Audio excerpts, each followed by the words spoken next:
Ну что ж, дорогой мой зритель, настало время рассказать историю моего взаимодействия с великим и ужасным Поливоксом. Попал он ко мне в руки полностью комплектным, даже на заводских пломбах, только без верхней крышки и одной крутилки. Первое включение показало, что он работоспособен, но со строем какие-то проблемы. Более детальный анализ показал, что нестабильно работает глиссанда и второй генератор не выдает треугольник. Обе проблемы были из-за кондеров. Один, неполярный, был просто не пропаян, другой же, электролит, по традиции сдох от времени и требовал замены.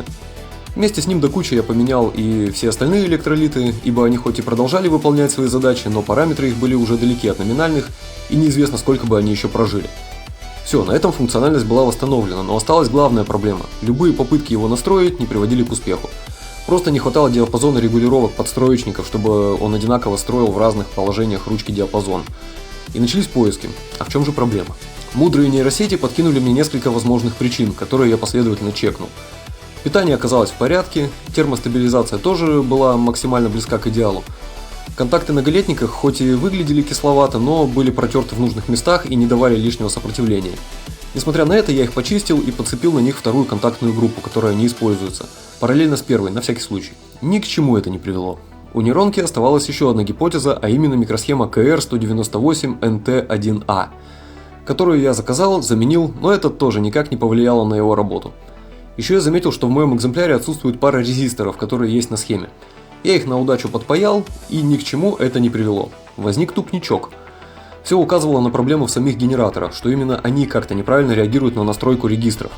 В схемотехнике я не силен, но позалипав над схемой, пришел к тому, что загвоздка тут вот в этой ее части. Я давай проверять компоненты на пути следования напряжения от переключателя диапазонов, и сразу наткнулся вот на этого зеленого чувачка, который должен был по идее иметь сопротивление 100 кОм, а по факту имел аж целых 108.